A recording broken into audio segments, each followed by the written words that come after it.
Assalamu alaikum wa rahmatullahi wa barakatuh to some and peace out to the rest of you. The blackest hearted, blackest minded, blackest man on social media signing blacking and shining again, asking you to hit the share button because the message is more important than the messenger. So here goes the message. You saw the title. I got this from Book of Alpharonomy. And this came from a story that he told about the importance of withholding validation from women. Now, in that story,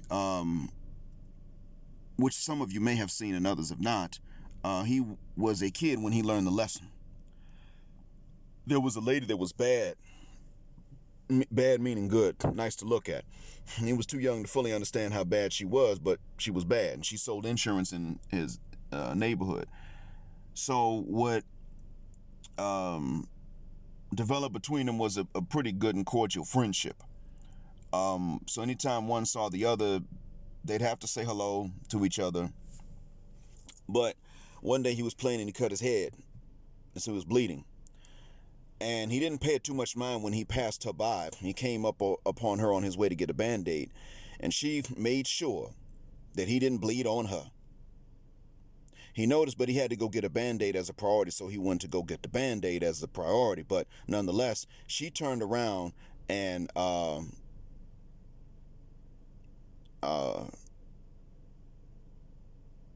later on began to seek his validation again after he withheld it, because the way she acted changed things, even for him. So he was polite, but he wasn't close. So she then began to seek his validation, going out of her way to say hello to him when he was 4 or 5, and getting him a Christmas present and everything else. Let me explain what I learned from this. Black men and black women alike are traumatized. I've never said any different. Even on a continent, we're traumatized. We got triggers. Colonization and enslavement on the continent did this. Colonization and enslavement in the Caribbean did this. Enslavement in North America did this to us. And then everything else that came afterwards. We are very much so traumatized, and there's no need to lie about it. We ain't the only ones that are traumatized, but we're traumatized. More importantly, understand this too. And don't forget this.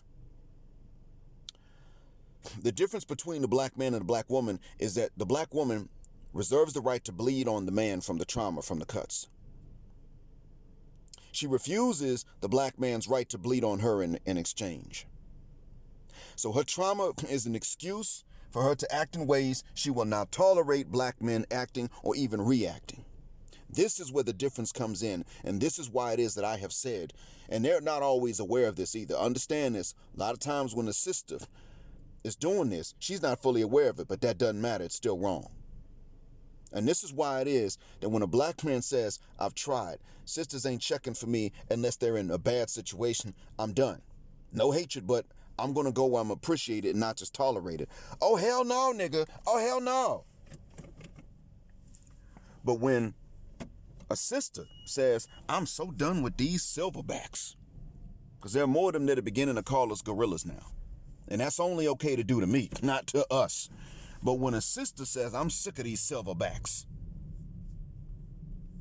then all of a sudden, we already know what's coming down the pike from that. Girl, I can understand it. When she gives up on black men, it's understandable. It's our fault. When we give up on sisters, it's our fault. Either way it goes, it's our fault. And this is why it is. Brothers, if you do feel charitable enough to even get into a discussion and explain what's going on, this is why it is, gentlemen, that what you need to do is just simply tell them that, look, I understand you traumatized. I'm traumatized too. The problem is in the double standards.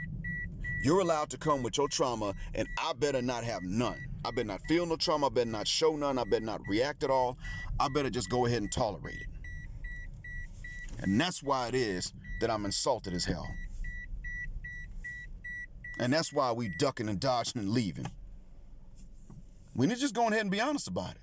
We're not treating each other equally. We've been treating sisters a hell of a lot better than we've been treated as a whole. Individually, the ones that all of them want are mistreating them because they can. Or because they've seen the lies, but they've also seen that they are lies. Oh, they say this, but they doing this for me. A lot of times what I came to understand is that these sought after men are treating these women a particular way because of what they've heard women say versus what they do. I got standards. Oh, but all I got to do is be tall and have more than 6 inches under the belt, and you'll do all kind of stuff for me. This is really what's going on. We're not treating each other the same. Don't ever let anybody tell you any different, brothers. She drove us away. We did not drive her away. The few men that they all wanted may have done so. It may have been largely it's because they've somehow seen something that caused a lack of respect. I'm not saying they should have acted.